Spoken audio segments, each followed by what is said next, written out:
Hello everyone, the Pratima academy YouTube channel पर आप सभी का स्वागत है। मेरा नाम है प्रतिमा यादव। मैं आप सभी लोगों को सॉल्व करवा रही थी दिसंबर 2018 में यूजीसी नेट जेआरएफ हिस्ट्री में जो क्वेश्चन पूछे गए थे। इसके पहले के वीडियो में मैंने 31 क्वेश्चन सॉल्व करवा दिए थे। उसके आगे से चलिए आइए आज शुरू करते हैं। तो 32वां प्रश्न क्या है? नीचे दो वक्तव्य दिए गए हैं जिनमें से कथन एक को कथन ए, दूसरे को कारण आर कहा गया है। वक्तव्य को पढ़िए और नीचे दिए गए कूट का प्रयोग कर सही उत्तर चुनिए। तो कथन क्या है? नाना देशी व्यापारिक संघ ने दावा किया कि उन्होंने अनेक देशों में भ्रमण किया। कथन सही है। कारण क्या है? सुमात्रा में लोबुतुआ से प्राप्त 11वीं शताब्दी के एक खंडित तमिल अभिलेख में उनका उल्लेख मिलता है। ये भी सही है। तो कथन और कारण दोनों सही है। कथन कारण की व्याख्या भी कर रहा है। तो कौन सा कथन सही है? Option number A. चलिए आइए इसके आगे और देखते हैं। आगे है क्वेश्चन नंबर 33। क्या है? परमार्थ चीन में 20 से अधिक वर्षों तक रहे। उन्होंने वहां पर 70 बौद्ध ग्रंथों का चीनी भाषा में अनुवाद किया। वो कहाँ के थे? तो कहाँ के थे? उज्जैन के। अगला है क्वेश्चन नंबर 34। क्या है? निम्नलिखित में कौन सा लेखकों और उनकी रचना का युग्म सुमेलित नहीं है? ये क्या है? हसन निजामी। इनकी रचना क्या है? तारीख-ए-शाही। इसका पहला ही गलत है। दूसरा क्या है? मिन्हाज सुराज। इनकी रचना क्या है? तबकात-ए-नासरी। ये सही है। सी क्या है? अमीर खुसरो। इनकी रचना क्या है? हस्तविहित। ये भी सही है। डी क्या है? जियाउद्दीन बर्नी। इनकी रचना क्या है? फतवा-ए-जहांदारी। ये भी सही है। तो कौन सा ऑप्शन गलत है? Option number A. चलिए आइए इसके आगे और देखते हैं। आगे है क्वेश्चन नंबर 35। क्या है? नीचे दो वक्तव्य दिए गए हैं जिनमें से कथन ए, दूसरे को कारण आर कहा गया है। वक्तव्य को पढ़िए और नीचे दिए गए कोड का प्रयोग कर सही उत्तर चुनिए। तो कथन क्या है? दास प्रथा एक संस्था थी जो लंबे समय से दक्षिण और उत्तर भारत दोनों में विद्यमान थी। हाँ, कथन सही है। चलिए आइए कारण देखते हैं। कारण क्या है? लेखा पद्धति उल्लेख करती है कि दास सैन्य अभियानों में बंदी बनाए गए लोगों में से नहीं बनाए जा सकते थे। न ही स्वतंत्र व्यक्ति अभावग्रस्तता के कारण स्वयं को दासता के लिए प्रस्तुत कर सकते थे। नहीं, ये गलत है। तो क्या है? कथन सही है, कारण गलत है। तो कौन सा ऑप्शन सही है? Option number C. चलिए आइए इसके आगे और देखते हैं। आगे है क्वेश्चन नंबर 36। क्या है? नीचे दो वक्तव्य दिए गए हैं जिनमें से एक को कथन ए, दूसरे को कारण आर कहा गया है। वक्तव्य को पढ़िए और नीचे दिए गए कोड का प्रयोग कर सही उत्तर चुनिए। कथन क्या है? तो कथन क्या है? चंगेज खान के परिवार का अर्धदैवी मूल उसकी सफलता तथा भीषण कृत्य ने उसके खानदान को प्रेरणा तथा गौरव का वस्तु बना दिया, जो कि उन्होंने 16वीं सदी तक अपने परिवार के संप्रभुता को अक्षुण्ण बनाए रखी। हाँ, ये ऑप्शन सही है। कारण क्या है? चंगेज खान का वंश सम्मोहन ऐसा था कि तैमूर ने भी चंगेज खान के वंशज के नाम पर अपनी शक्ति का प्रयोग करना उपयुक्त समझा और अमीर या बेग की विनम्र उपाधि से ही संतुष्ट रहा। ये भी सही है। कथन कारण दोनों सही है और कारण कथन की व्याख्या भी कर रहा है। तो कौन सा ऑप्शन सही है? Option number A. चलिए आइए इसके आगे और देखते हैं। आगे है क्वेश्चन नंबर 37। क्या है? एक ऊँट एक पैसे डॉग में मिलता है, लेकिन पैसा किसके पास है? उपयुक्त कथन में जियाउद्दीन बर्नी निम्नलिखित सुल्तानों में से किसके शासन के उल्लेख कर रहा है? तो किसके शासन का उल्लेख कर रहा है? अलाउद्दीन खिलजी के। अगला है क्वेश्चन नंबर 38। क्या है? उन दिनों मनोरंजन सामान्य बात थी। तीर्थ यात्राओं के दिनों तथा सफर के महीने के अंतिम बुधवार को दर्शक दीर्घाओं, सार्वजनिक उद्यानों, तालाबों के किनारे बैठने की जगह पाना कठिन था। चारों ओर संगीत तथा नृत्य का वातावरण था। इन दावतों पर एक टंका या अधिक खर्च होता था। शेख नसीरुद्दीन चिराग ने किसके शासनकाल का बात कर रहे हैं? तो चलिए आइए देखते हैं। ये किसके शासनकाल की बात कर रहे हैं? अलाउद्दीन खिलजी के। अगला है क्वेश्चन नंबर 39। क्या है? जब यह सुल्तान अपने वस्त्र और बिछावन बदलता था तो उन्हें बेचा जाता था और उससे प्राप्त धन अनाथ लड़कियों को दहेज के रूप में दिया जाता था। इस लोधी सुल्तान की पहचान कीजिए। तो कौन कर रहा था ऐसा? सिकंदर लोधी। चलिए आइए अगला क्वेश्चन देखते हैं। अगला है क्वेश्चन नंबर 40। क्या है? निम्नलिखित वक्तव्यों में से कौन सा सही है? ए क्या है? वल्लभाचार्य आंध्र प्रदेश के ब्राह्मण थे किंतु बनारस में रहते थे। हाँ, ये सही है। ऑप्शन नंबर बी क्या है? वल्लभाचार्य ने सबसे पहले दामोदर दास को ब्रह्म संबंध मंत्र द्वारा दीक्षा दी। यह भी सही है। सी क्या है, वल्लभ संप्रदाय में गुरु की गद्दी उनके वंशजों तक ही सीमित रही। उनके किसी भी शिष्य को दूसरे को दीक्षा देने का अधिकार नहीं था। यह भी सही है। डी क्या है, वल्लभ के अनुसार ब्रह्म की प्रकृति को प्रस्तुत करने के दो अलग अलग रीतियाँ और पूर्व मीमांसा और उत्तर मीमांसा और गीता एक सच्चा शास्त्र है। यह भी सही है। तो कौन कौन सा सही है, ए बी सी डी चारों सही है। तो कौन से ऑप्शन में है, ऑप्शन नंबर डी में। चलिए आइए इसके आगे और देखते हैं। आगे है क्वेश्चन नंबर 41। क्या है, शेख वाजिद के आध्यात्मिक उत्तराधिकारियों को अलग अलग क्षेत्रों में अलग अलग नामे से जाना जाता था। इस संबंध में निम्नलिखित में से कौन सा सुमेलित नहीं है। इस्किया संप्रदाय जो कि कहाँ था, मध्य एशिया और ईरान में। हाँ ये सही है। बी क्या है, बिस्तामिया तुर्की। ये भी सही है। सत्तारिया भारत। ये भी सही है। नूरबख्शिया ईरान। नहीं ये गलत है। नूरबख्शिया कहाँ का था, मिस्र का था। चलिए आइए इसके आगे और देखते हैं। आगे क्या है, क्वेश्चन नंबर 42।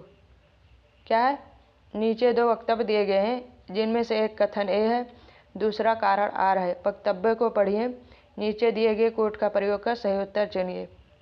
कथन क्या है, 14वीं सदी के मध्य प्रायद्वीप में माबर और बंगाल की स्वतंत्रता तथा विजयनगर साम्राज्य और बहमनी सल्तनत की स्थापना का साक्षी था। हाँ ये सही है। तर्क कारण क्या है, मोहम्मद तुगलक अपने शासन के अंतिम वर्षों में क्षेत्रीय शक्तियों के प्रति नरम हो गया था, उन्हें अधिक स्वायत्तता प्रदान की थी। नहीं यह गलत है। तो कौन सा ऑप्शन सही है, ए सही है, आर गलत है। तो किस ऑप्शन में है, ऑप्शन नंबर सी में, ए सही आर गलत। अगला है क्वेश्चन नंबर 43। क्या है, मौलाना कबीर सुल्तान के शिक्षक थे, लेकिन ज्ञान प्राप्ति के लिए वह हेरात चले गए थे। सुल्तान ने उन्हें वहां से बुलवाया और शेख उल इस्लाम के पद पर नियुक्त किया। कश्मीर के इस सुल्तान की पहचान कीजिए जिसने अपने शिक्षक को सम्मानित किया। तो कौन सा वो सुल्तान था, सुल्तान जैनुल अब्दीन, जिसे कश्मीर का अकबर भी कहा जाता है। अगला है क्वेश्चन नंबर 44। क्या है, गिलोम एडम ने इस मान्यता पर कि मामलुक मिस्र दोनों का एक समान शत्रु होगा, लैटिन ईसाइयों इलखानिद ईरान के बीच गठबंधन के पक्ष का समर्थन किया।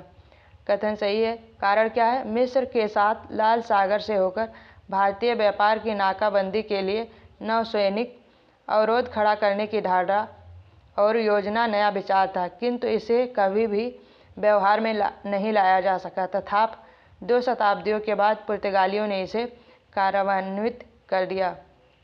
तो ये भी सही है। कथन और कारण दोनों सही है और कथन कारण की व्याख्या भी कर रहा है। तो कौन सा ऑप्शन सही है, ऑप्शन नंबर ए। चलिए आइए इसके आगे और देखते हैं। अगला है क्वेश्चन नंबर 45। क्या है, इस बादशाह ने स्थानीय और अन्य अधिकारियों को यात्रियों तथा व्यापारियों को क्षति न पहुंचाने और यदि कोई व्यापारिक दुर्घटना में और बिना उत्तराधिकारी के मर जाता है तो उसकी संपत्ति को नहीं हड़पने का आदेश दिया। साथ ही उत्तराधिकारियों को व्यापारियों से केवल बाजार मूल्य पर ही माल खरीदने को कहा। तो कौन सा शासक ये था, शेरशाह, ऑप्शन नंबर ए। अगला है क्वेश्चन नंबर 46। क्या है, किसने आय कुल के साथ अपने संबंध को परिभाषित करने के संबंध में निम्नलिखित वाक्य कहा। क्या कहा, मेरे और अजीज के बीच दूध की नदी है जिसे मैं पार नहीं कर सकता। तो ये किसने कहा था, अकबर ने। कौन सा ऑप्शन सही है, ऑप्शन नंबर सी। अगला है क्वेश्चन नंबर 47। क्या है, ईरान से आया रफ़ीउद्दीन सिराजी लिखता है कि मैं आगरा में भीड़ के बीच तंबू के बने घेरे में खड़ा था, तभी अचानक आवाज़ आई, गूंजी, खुदा राजा की रक्षा करे। मैं समझा कि राजा आ गया है। मैंने देखा कि 20 वर्ष का एक युवा अपने प्रिय लोगों की ओर झुका था। मैंने अनुमान लगाया कि वह राजा होगा, परंतु लोगों ने कोई शिष्टाचार या अभिवादन नहीं किया। मैं बड़ा आश्चर्यचकित था और मैंने पूछा कि राजा के प्रति आदर प्रकट करने का कोई परंपरा नहीं है। उन्होंने उत्तर दिया कि दरबारियों के लिए शिष्टाचार बहुत ज़्यादा है। परंतु राजा स्वयं में सबसे ज़्यादा अनौपचारिक है। वह साथियों और अजनबियों के बीच कोई भेद नहीं करता। निम्नलिखित में से किस शासक के बारे में सिराजी ने यह लिखा है? तो किस शासक के बारे में लिखा है? अकबर के बारे में। चलिए आइए इसके आगे और देखते हैं। आगे है क्वेश्चन नंबर 48। क्या है? वतन जागीर की अवधारणा अकबर के शासनकाल के अंत में विकसित हुई। वतन जागीर के संबंध में निम्नलिखित में से कौन सा कथन सही है? पहला क्या है? यह अस्थायी और वंशानुगत भूमि अनुदान था। हाँ, ये सही है। दूसरा क्या है? भू अनुदान प्राप्तकर्ता को दंडित करने के लिए यह जब्त भी किया जा सकता था। ये भी सही है। तीसरा क्या है? एक अमीर को पुरस्कृत करने के लिए नवीन वतन जागीर को सृजन किया जा सकता था। ये भी सही है। चौथा क्या है? वतन जागीर के राजस्व का हिस्सा इनाम में दिया जा सकता था। हाँ, ये भी सही है। तो कौन कौन सा सही है? ए बी सी डी चारों सही है। 1 2 3 4 कौन सा ऑप्शन में है? ऑप्शन नंबर सी में। चलिए आइए इसके आगे और देखते हैं। अगला है क्वेश्चन नंबर 49। क्या है? महिलाओं को दिए गए अनुदानों के संबंध में निम्नलिखित में से कौन सा वक्तव्य सही है? पहला क्या है? अबुल फजल ईरानी और तुरानी महिलाओं को मिले अनुदानों की बात करता है। हाँ, ये सही है। दूसरा क्या है? जहांगीर ने अपने पिता के धाय बहन को महिलाओं को प्रदत्त अनुदानों का विशेष प्रभारी नियुक्त किया। ये भी सही है। इसके आगे देखते हैं। आगे क्या है? मजहर ए शाहजहानी में अम्मा चको भूमि की 3 श्रेणियों चके मोहम्मती महिलाओं द्वारा धारित भूमि, मुजक्कराती पुरुष द्वारा धारित भूमि का उल्लेख मिलता है। ये भी सही है। मदद ए मास के बारे में 1690 के फरमान में औरंगजेब ने पुत्री को यदि वह विवाहित हो या उसके पास अन्य प्रावधान हो तो उसके हिस्से से वंचित किया और यह निर्धारित किया विधवा अपने जीवन काल में अपने पति को प्राप्त अनुदान रख सकती है। ये भी सही है। तो 1 2 3 4 चारों सही है। तो कौन से ऑप्शन में है? ऑप्शन नंबर डी में। चलिए आइए इसके आगे और देखते हैं। आगे है क्वेश्चन नंबर 50। क्या है? शाहजहां ने जब करोड़ी, आमिल, राजस्व संग्रह और अमीन कर निर्धारक के पद को विभाजित किया तो करोड़ी के पारिश्रमिक का हिस्सा कितने प्रतिशत निर्धारित किया? तो कितना निर्धारित किया? 8% से कम करके 5% निर्धारित किया। अगला है क्वेश्चन नंबर 51। क्या है? सूची 1 को सूची 2 से सुमेलित कीजिए। पहला क्या है? अखल। अखल का क्या मतलब है? बंजर भूमि। तो A का 4 किस किस में है? ए में और सी में। बी क्या है? बूत और नाबूत। इसका क्या मतलब है? कृषित और अकृषित भूमि। तो बी का 1 किस में है? ऑप्शन नंबर सी में। तो कौन सा ऑप्शन सही है? Option number C. चलिए आइए इसके आगे और देखते हैं।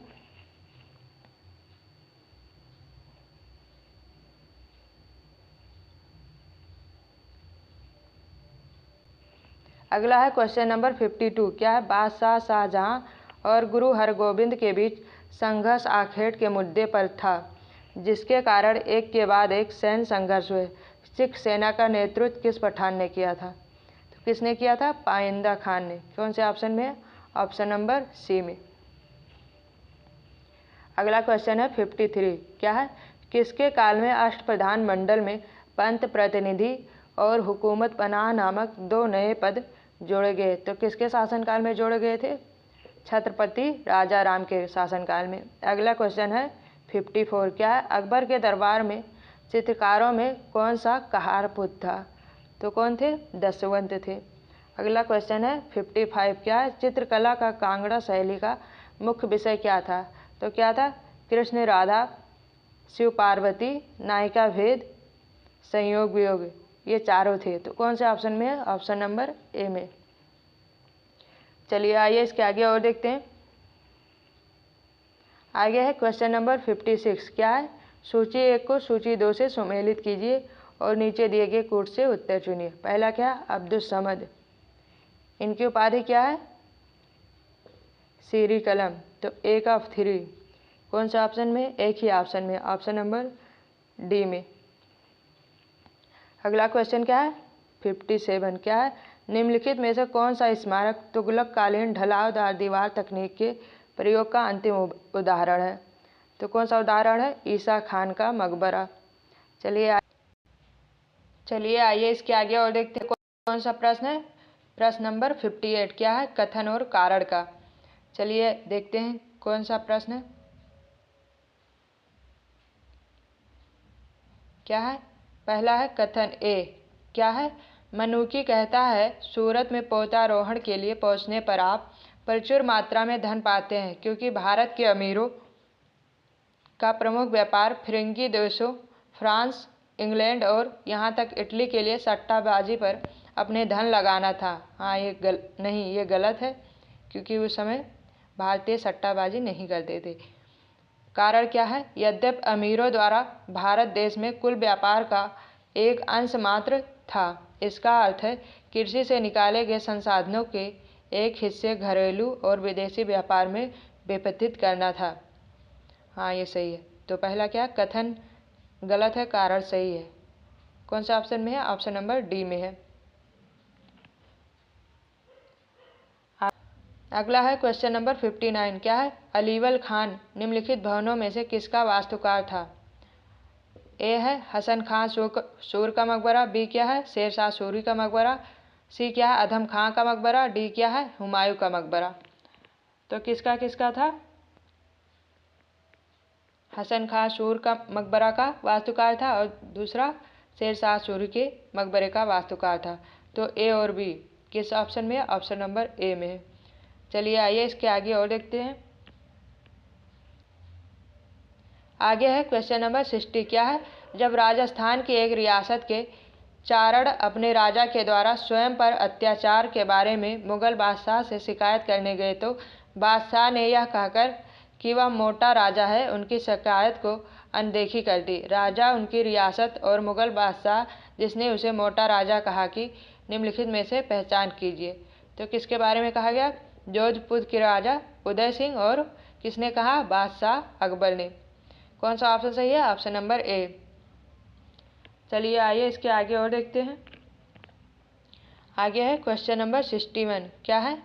मध्यकालीन भारत के विभिन्न मतों के लोगों के बीच पारस्परिक सांस्कृतिक आदान प्रदान होता था। मुगल शासक और अमीर एक ब्राह्मण तपस्वी वैदिक विचारों और प्रतिपादक जगत गोसाई के साथ चर्चा किया करते थे। उनके वेदांत ज्ञान से प्रभावित थे, जिसे सूफीवाद के समान माना गया है। निम्नलिखित में से जगत रूप गोसाई से कौन कौन मिले थे? तो कौन मिले थे? अकबर, जहांगीर, मिर्जा अजीज, खोका। चलिए आइए इसके आगे और देखते हैं। आगे है क्वेश्चन नंबर 62। क्या है? निम्नलिखित मुगल शासकों के जिन्होंने औरंगजेब की मृत्यु के पश्चात शासन किया को कालक्रम के अनुसार व्यवस्थित कीजिए। पहला क्या है? बहादुर शाह प्रथम, दूसरा फर्रुखसियर, तीसरा क्या है? रफीउद्दौला, चौथा क्या है? जहांदार शाह। तो सबसे पहले कौन थे? बहादुर शाह, फिर कौन थे? जहांदार शाह, ए, फिर उसके बाद में 4 कौन से है? ऑप्शन नंबर सी में। चलिए आइए इसके आगे और देखते हैं। आगे क्या है? पैसेज दिया हो जिसको पढ़कर उसका उत्तर देना है। किसके पैसेज है? मार्को पोलो के निम्नलिखित विवरण को पढ़िए और इसके बाद दिए गए प्रश्नों के उत्तर दीजिए। क्या कहा है? ये जहाज अरब सागर में चलने वाले निम्न तकनीकी स्तर के थे। इनमें से अनेक लापता हो जाते थे, क्योंकि उन्हें बांधने के लिए उनके पास लोहे की कड़ी नहीं थी और वह केवल भारतीय नारियल के तुष के बनी रस्सी के साथ सिले होते थे। वह तुष को तब तक कूटते थे जब तक कि घोड़े के बाल के भात नहीं हो जाता था। उससे वह रस्सी बुनते थे। इससे जहाज़ों की तख्ती को सिलते थे। यह मजबूत रहता था और समुद्र के पानी में इसमें जंग नहीं लगती थी, किंतु यह तूफान के थपेड़ों को भली बात सह नहीं पा सकेगा। जहाज़ों पर डामर नहीं लगे हैं, अपितु इन पर मछली का तेल लगाया गया है। उनमें मस्तूल, पतवार और पाल हैं। इनमें कोई नौतल नहीं है, किंतु जब माल लादे जाते हैं तो उन्हें ढकने के लिए केवल एक आवरण है। यह आवरण चमड़े का होता है। इन चमड़ों के ऊपर वे घोड़े रखते हैं जिन्हें हार्मुज से भारत बिक्री के लिए आते हैं। कील बनाने के लिए उनके पास लोहा नहीं था। ये किसकी बातें कर रहे हैं? भारतीयों की बातें कर रहे हैं। यही कारण है कि वह जहाज निर्माण में केवल लकड़ी के कील का प्रयोग किया करते थे। उसके बाद तख्तियों को रस्सी से सिल देते थे, जैसा मैंने बताया आपको। इसलिए इन जहाज़ों पर समुद्र यात्रा पर जाना जोखिम से भरा होता था और अनेक लापता हो जाते थे, क्योंकि भारत के समुद्र तूफान बहुधा भयानक होते थे। चलिए आइए इसके आगे और देखते हैं। तो क्वेश्चन क्या है? भारतीय जहाज़ों में तख्तों को जोड़ने के लिए निम्नलिखित में से किस तकनीक का प्रयोग किया जाता था? तो किस तकनीक का प्रयोग किया जाता था? कावल तकनीक, धातु तलछट तकनीक और गहानी तकनीक, ग्रूव तकनीक। तो किस तकनीक का प्रयोग किया जाता था? ग्रूव तकनीक का प्रयोग किया जाता था।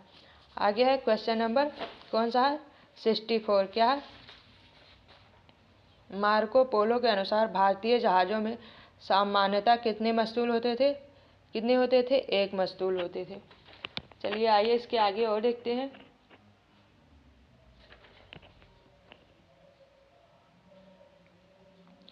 आगे है क्वेश्चन नंबर 65। क्या है? मार्को पोलो जब यह शिकायत करता है कि भारतीय जहाज़ों में जब माल लादे जाते हैं तो उन्हें ढकने के लिए केवल एक आवरण होता था, जो निम्नलिखित में से किसके नहीं होने का शिकायत करता है? तो किसके नहीं होने का शिकायत करता है? नवतल के होने का शिकायत करता है। किसका होता था? चमड़े का होता था। अगला है क्वेश्चन नंबर 66। क्या है? मार्को पोलो लोहे के कील नहीं होने का शिकायत करता है। निम्नलिखित में से 17वीं सदी के किस यात्री ने भी स्क्रू के ग्रूव काटने में खराद का प्रयोग की अनुपस्थिति की शिकायत की है? तो और किसने इसके बारे में कहा है? थियोनो ने भी इसके बारे में कहा है। चलिए आइए इसके आगे और देखते हैं। आगे है क्वेश्चन नंबर 67। क्या है? जेम्स मिल और उनके उपयोगितावाद के बारे में निम्नलिखित में से कौन सा कथन सही नहीं है? ये क्या है? उपयोगितावादी होने के नाते जेम्स मिल संस्कृत और फारसी के दृढ़ समर्थक थे? नहीं, ये पहला ही गलत है। तो कौन सा ऑप्शन गलत है? Option number A. चलिए आइए इसके आगे और देखते हैं। आगे है क्वेश्चन नंबर 60। इसके आगे है क्वेश्चन नंबर 68। क्या है? भारतीय इतिहास लेखन के मार्क्सवादी विचारधारा के बारे में निम्नलिखित में से कौन सा कथन सही नहीं है? ए क्या है? जहाँ तक राष्ट्रीय आंदोलन के अध्ययन के पक्ष में है, आर पामदत्त और AR देसाई ने इस विचारधारा की आधारशिला रखी थी कि अन्य ने बाद के वर्षों में इसको विकसित किया। हाँ, ये सही है। अगला क्या है? बी है। बी क्या है? वह राष्ट्रीय आंदोलन को एक संरचनात्मक बुजुर्गा आंदोलन के रूप में देखने को प्रवृत्त होते थे। ये भी सही है। सी क्या है? वह राष्ट्रीय आंदोलन की वर्गीय प्रकृति की व्याख्या उन संघर्षों के रूपों में उसके रणनीतिक रूप से पीछे हटने और समझौतों के अर्थों में करते थे। ये भी सही है। चलिए आइए इसके आगे और देखते हैं। आगे है, उनका मानना था कि वित्तीय संसाधनों तक पहुंच राष्ट्रीय राजनीति की पथ और दिशा को प्रभावित करने की सक्षमता को निर्धारित नहीं करती। नहीं, ये गलत है, क्योंकि अर्थ उसको निर्धारित करती है। ये मार्क्सवादी का मानना था। तो कौन सा ऑप्शन गलत है? Option number D.